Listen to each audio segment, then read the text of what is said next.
What's good, everyone, and welcome back to the channel. If you're new to it, my name's Jake, and I'm super glad to have you here. And we're going to do an Oathbreaker deck tech with the Royal Scions and Invade the City as our signature spell. Now, I want to do a budget build, so I think you can actually put this deck together for probably well under $50, the entire deck. I didn't include lands, but I'll give a breakdown at the end real quick because lands can turn a budget build into a pretty expensive build, but I'll go over that at the end here. So we're doing Royal Scions with Invade the City. If you're not familiar with Royal Scions, it costs a red, a blue, and a colorless. You can +1 to draw a card, then discard a card. +1 to give target creature +2/+0 and first strike and trample until end of turn. And then you can -8 to draw 4 cards. When you do, the Royal Scions deal damage to any target equal to the number of cards in your hand. And it starts out with 5 loyalty, so it's pretty beefy in that respect. Invade the City, a red, a blue, and a colorless. You amass X, where X is the number of instant and sorcery cards in your graveyard. So you get an XX, basically army zombie token into play. The whole idea is that we are casting a lot of spells, filling up our graveyard. We'll get into that more in a minute here. So into the meat of the deck. So we'll start with blue. Mystic Remora. Cost of blue, it's just a really good card draw spell. So your cost of blue has cumulative upkeep, and then this has since been eroded, so whenever any opponent successfully casts a non-creature spell, you may draw a card unless that player pays 4 to counter this effect. So if you get this down on turn 1, I mean, even later in the game, it's just really good. Even if you don't want to pay the cumulative upkeep, you usually get 1 or 2, sometimes even 3 or 4 cards out of it before it comes back around to you. So super, super good. Opt, just another 1 cost card draw spell that lets us filter as well a little bit with Scry.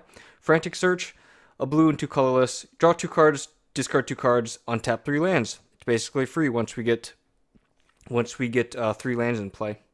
Brainstorm, same thing. Premium card draw. Ponder, again, premium card draw. Sleight of Hand, more card draw, and these are all helping fill up our yard for things like Invade the City. Treasure Cruise, now this is kind of counterintuitive, but Treasure Cruise is so good. You pay a blue, basically, and draw a card, and you don't have to delve away your entire graveyard, so keep that in mind. Thought Scour, it draws us a card, fills up our yard, 2 things we're interested in. Negate, good little counterspell. The Magic Mirror. Now, I was pretty excited about. I haven't played with this yet, actually, so I thought it might fit good in here. It's 3 blue, 6 colorless, and it costs 1 less to cast for each instant and sorcery card in your graveyard. Should be pretty cheap then. We have no maximum hand size, and then at the beginning of our upkeep, you put a knowledge counter on the Magic Mirror. Then you draw cards equal to the number of knowledge counters on Magic Mirror. So pay 3, comes down. Ideally, we're paying 3. Comes down next turn, we draw 1. The turn after that, we draw 2. The turn after that, we draw 3. It seems pretty powerful. Might be a little bit slow, but it's not a super expensive card, so I wanted to include it. Mana Leak, another nice little counterspell. Spell Pierce, same thing. Narset's Reversal. I don't know. I wanted to test around with this card, see how it works, so I included it.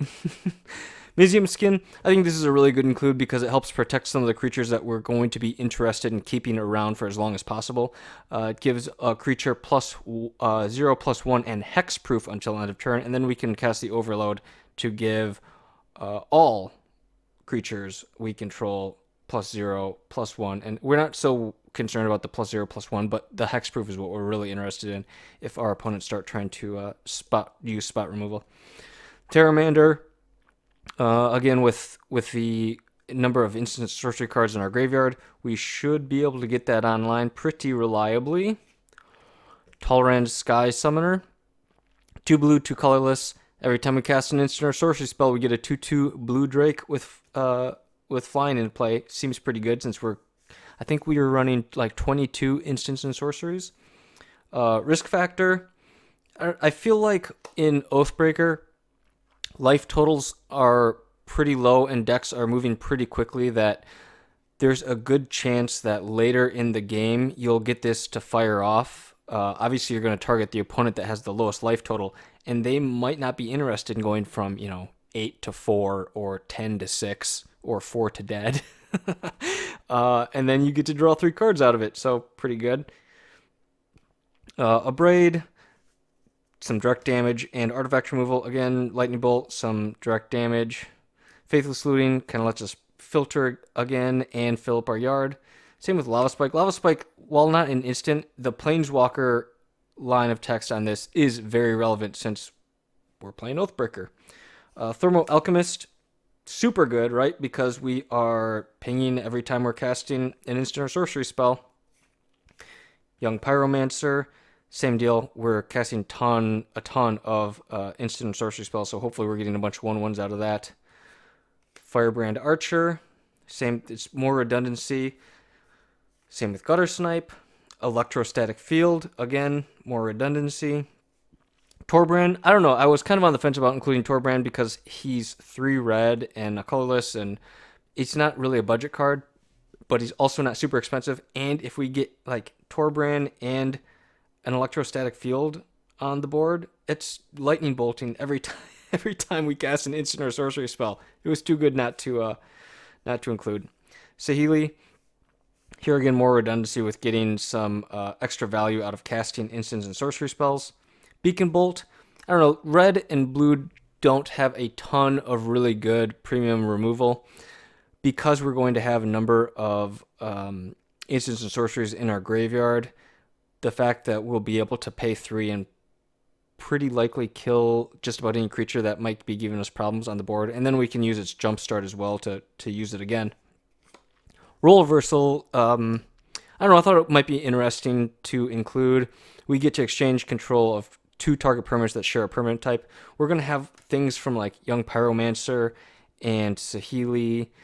I mean, it would feel great to exchange our 1/1 element with like, I don't know, some big, huge creature like Villas or something like that.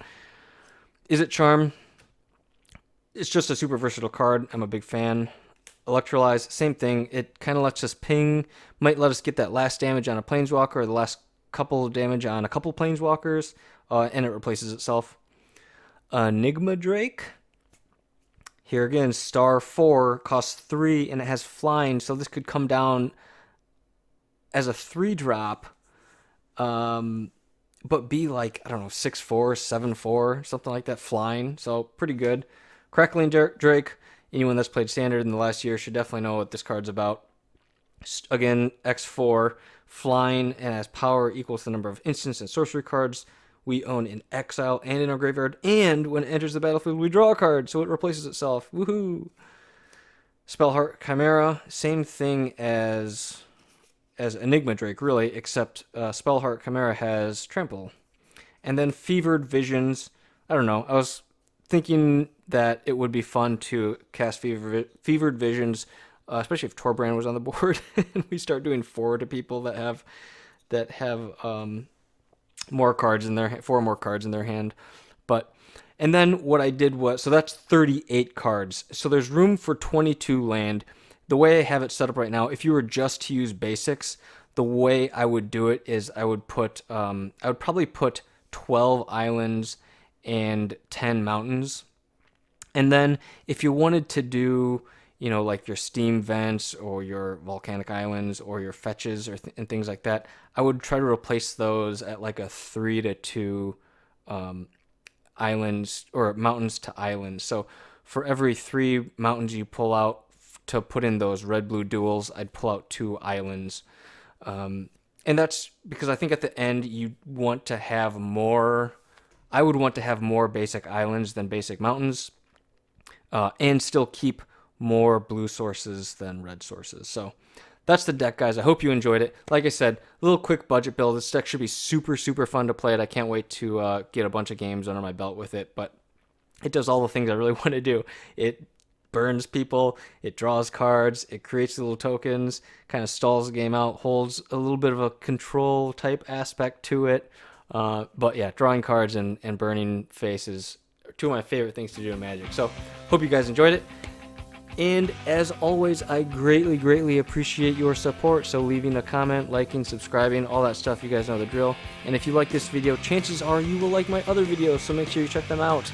And until the next one, my friends, I will see you later. Take care of yourselves. Have a fantastic day, and bye-bye.